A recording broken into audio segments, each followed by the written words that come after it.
in London.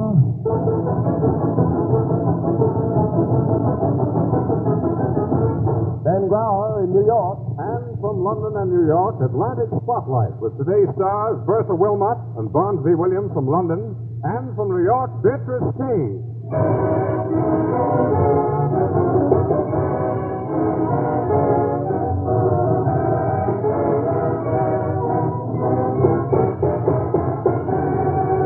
Once again, the British Broadcasting Corporation and the National Broadcasting Company present Atlantic Spotlight. Theme from coast to coast in the USA, to all Great Britain, and to the fighting men of the Allies around the world. Now, across 3,000 miles of ocean, here are our masters of ceremonies, Leslie Mitchell in London, appearing through the courtesy of British Movietone News, and NBC's own Ben Grauer in New York.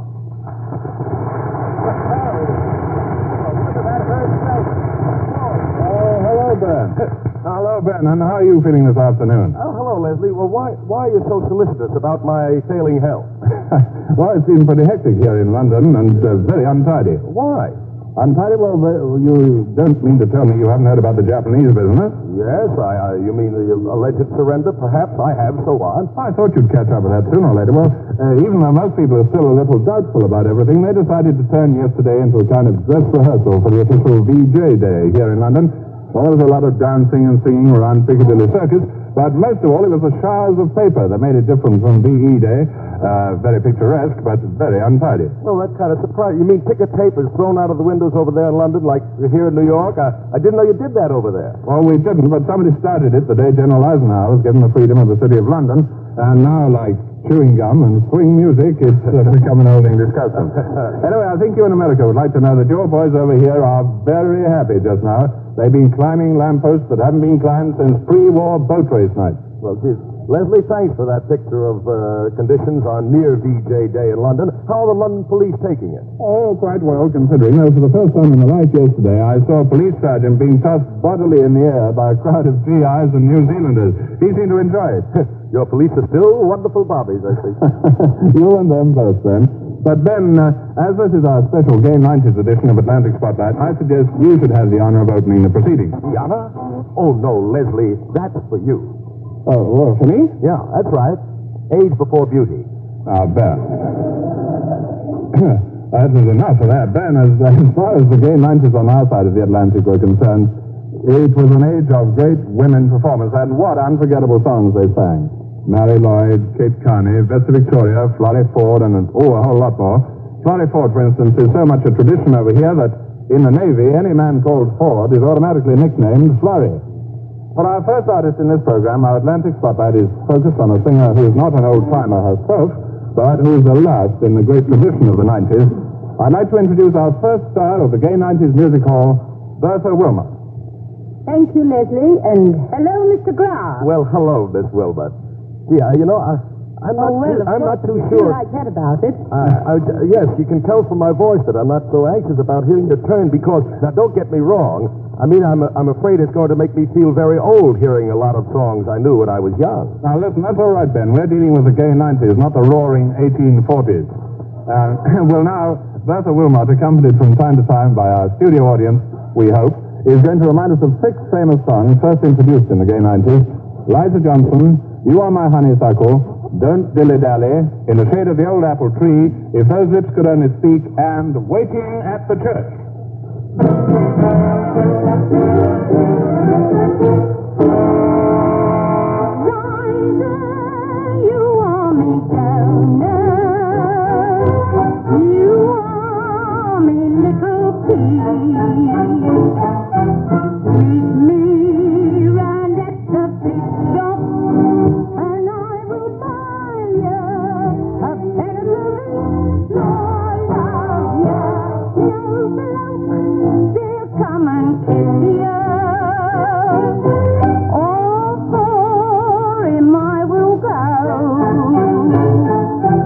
If I should lose me tender, then it's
Well, Leslie, will you convey our thanks to Bertha Wilmot for that cavalcade of songs of the 90s? I'm glad you enjoyed it, and I know it was a little after your time, but you seem to be enjoying yourself over there, all right. Oh, I cast my memory back through the ages. And now, may we have a little mood music, if you please, in New York Maestro Group.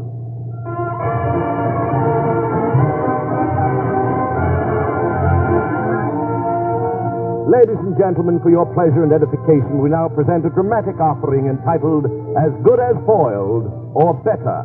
Our cast includes the following luminaries. Our heroine, Diana Agatha Betts, played by Hope Emerson. Our hero, Ernst Entwistle, played by Jim Backus. And the villain, Hector Hugh Quince, played by Phil Kramer. This is the thrilling story of a villainous villain who is determined to win the love of the heroine or know the reason why. At the end of the play, he knows the reason why. Now our curtain rises as Grauer lays eggs internationally on As Good as Foiled or Better.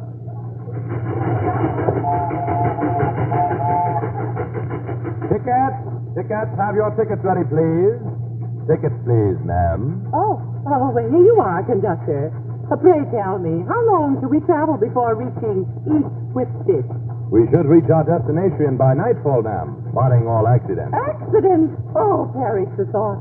I tremble to let the words pass my lips. Suppose we should not arrive by nightfall. Do not furrow your pretty brow with worry, ma'am. I, Ernest Entwistle, chief conductor on the P&Q Railroad, between East Whipstitch and West Hempstitch, will see that you arrive safely and on time. Oh, how handsome he is, and how brave. Oh, sir, your kindness will not go unrewarded. I must be in East Whipstitch before nightfall. A man's life is at stake. A man who means more to me than life itself. You mean? I do. My brother. Ah, your brother. Oh, for a brief moment I thought this lovely creature belonged to another. But hope springs anew in me manly chest. Tell me, ma'am, why is your brother in danger? Oh, you see, sir, 'twas like this.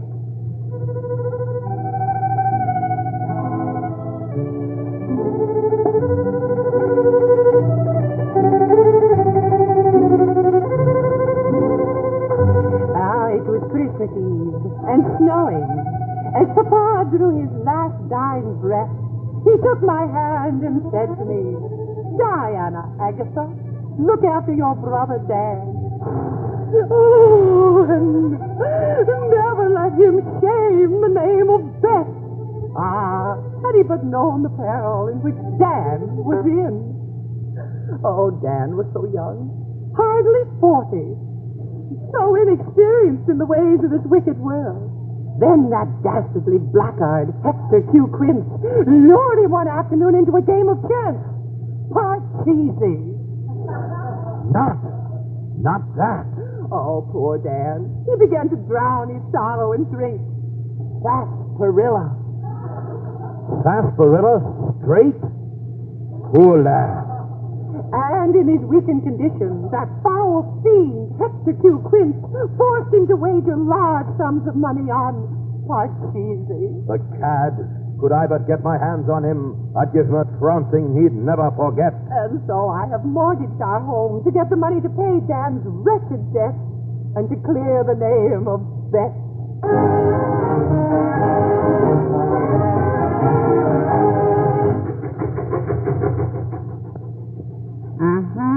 Me proud beauty. Little do you reck that Hector Q. Quince is behind you on this train, biding his time and his fingernails, until he devises a plan to prevent the P&Q and its fair passenger from reaching East Whipstitch by nightfall. Perhaps $1 silver to the engineer. But first I will gain her confidence. I beg your pardon, ma'am, but are you not Diana Agatha Betts, the only daughter of Take-All Betts? Sir, how dare you? Fine, thanks. How dare you? Sir, if you do not cease molesting me, I shall be forced to call the conductor, Ernest Entwistle. I shall be forced to call the conductor, Ernest Entwistle. Curses, am I to be foiled by the spirited wench? Surely, little girl, you would not decline to converse with your father's steadfast friend. Sir, if I were not a lady, I would tell you that there is only one thing that keeps you from being a bare-faced liar. And what, may I ask, is that? Your mustache.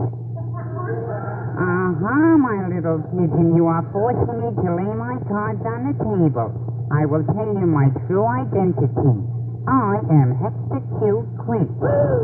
Hector Q. Quint? What are you doing here? I'll tell you what I'm doing.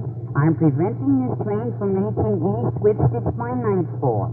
Then you cannot pay the debt in time, and your brother will be in my power. Stop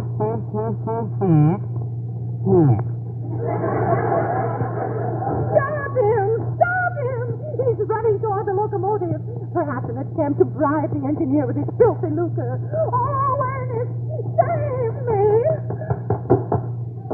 Have no fear, Diana Agatha. I will save you, although it may cost me my life. Cost him his life. Alas, what have I done? In a few short hours, I have grown to love and respect this handsome, clean-cut, upstanding, good-looking, honest, cheerful, brave young conductor. Wait! Wait, Ernest! I pray you do not do anything right.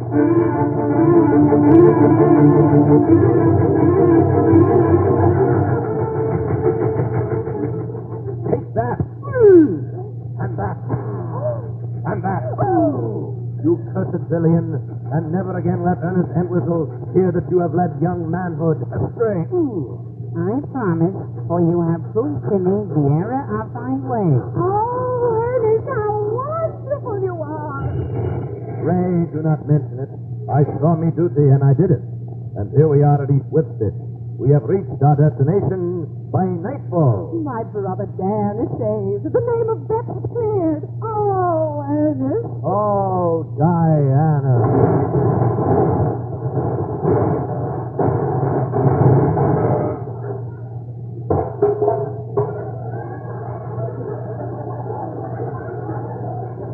What was that? That was night falling.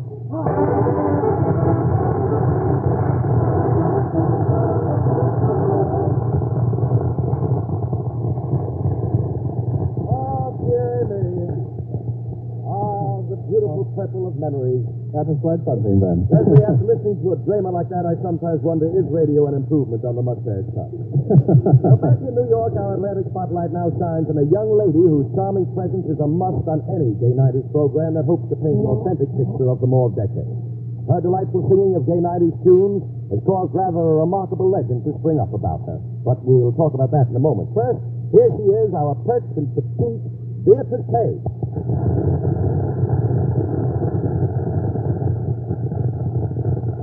Thank you.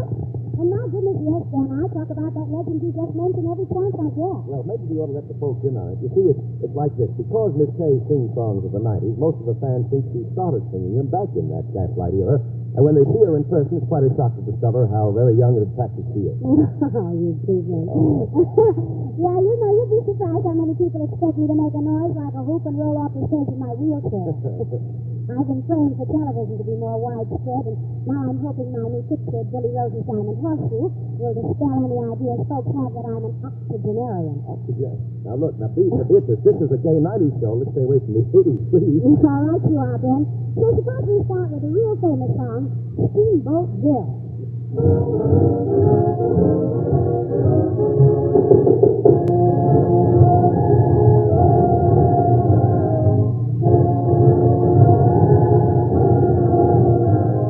Down the Mississippi stream, the whippoorwill, commanded by that solid Mrs. Steamboat Bill.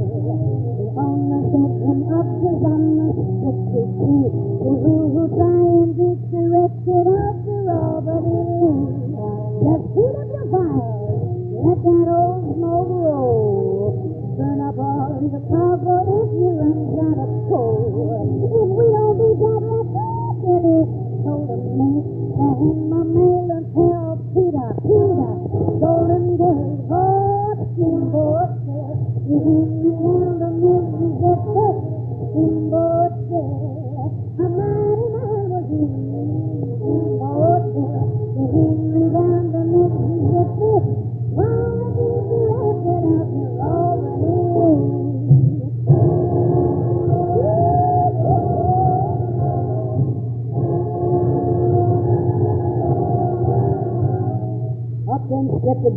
man from Louisville who tried to get a bet against that whippoorwill. Billy flies the road as surely was a bear. The boiler, it exploded, blew them up in the air.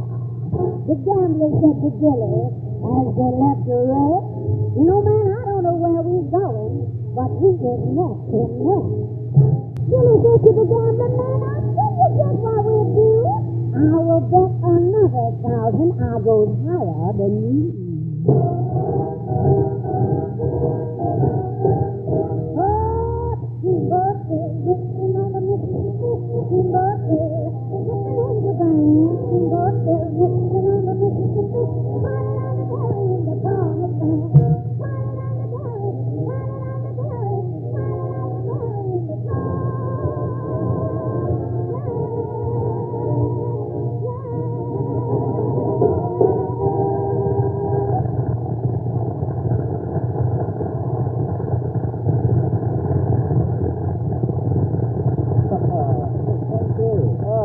Leslie thinks it's terrific, too. This is a habit. Want to say a little, Leslie? Oh, yeah, hello, Leslie. Hello. How lovely to hear your voice personally. Oh, thank you. It's a wonderful voice. Oh, he does play the thing. That's my head. Well, Beatrice, how about giving us one of those ever-loving old-time ballads you did? All right. This is a heartbreaking number, Jen. Everybody get your hankies out, because your tears will flow like wine. With the help of the quartet, you surrender. The golden links are broken. The chord protector, please.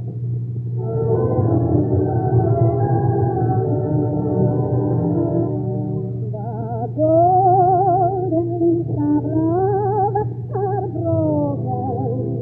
I must not miss you anymore.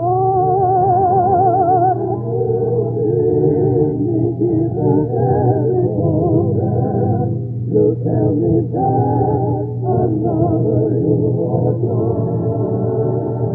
So give me back the heart I owe you. The heart of you, your own, I have no claim.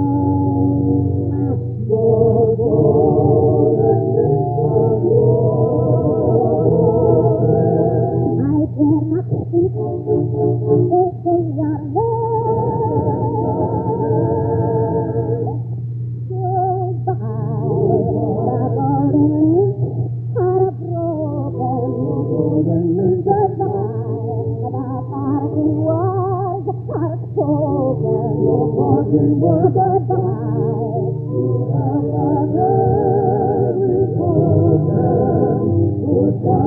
I need you now,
You've got a bit of the spirit of the 90s here. I'm going right up and buy a mustache cap and a bowler hat. Thanks.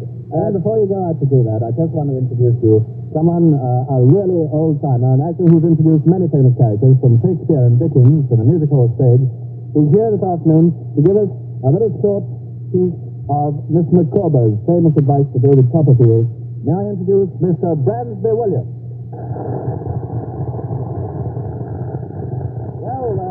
Leslie, that name has rung a bell with our audience, too, though it's a long time since we've had the pleasure of seeing Bransby Williams here in America. I can only hope that he's going to return on another occasion for this program, then. Well, fine. Will we have that bit of Dickens that you spoke of? Well, Bongo, it's 20 years since I last played over on your side of the Atlantic. I made my farewell appearance at the Palace Theater, Broadway, New York, on December the 7th, 1925. The dear old days of Broadway. Yes. I'd like to do a good many of those wonderful numbers that they used to receive over there. But I'm afraid there won't be time to do that. We'll do it some other time, Ben. Fine. But, How about the bit of Dickens you spoke of? That's it. I suppose I mustn't leave you without a bit of Dickens. Well, I'll have to keep it short, Ben. Oh, that's all right. We've got a couple minutes to leave. Well, here's Mr. Micawber's famous advice to young David Copperfield. My dear young Copperfield, under the temporary pressure of pecuniary liabilities, contract me with a view to immediate liquidation, but remaining unliquidated through a combination of circumstances over which I have no control whatever. I regret that I have nothing that I can offer you at our parting but my advice. Well, my advice may be worth taking, and indeed it may not. I've never taken it myself. Therefore, I am the miserable wretch you now behold. Still, my advice is, never do tomorrow what one can do today. Procrastination being the thief of time, you therefore collar him.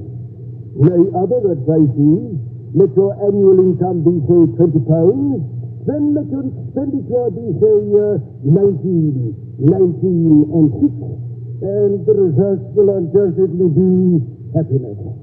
But on the other hand, let your annual income be, say, £20, your expenditure 20 and 6, result abject misery and despair. The flower is withered, the leaf is blighted, the god of day goes down upon the dreary sea, and in short you're ever flawed even as I am. But still, my dear young Copperfield, always keep up the spirit, as I'm shortly, well, I may say, momentarily expecting that something will undoubtedly turn up.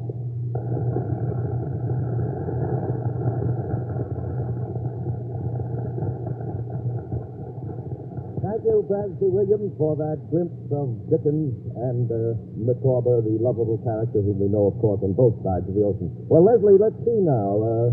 That really makes us about time to turn up until next week when we turn up again. How's that, then? All right, Leslie, so. And so I guess it is time to say so long. Bye-bye, Leslie. We'll all be with you again next week. I may be away for a couple of weeks, but I'll sure be listening. Well, have a good time. Thanks, Les. Ben Brown, New York, asking everybody around the world to listen every Saturday at the same time for Atlantic Spotlight.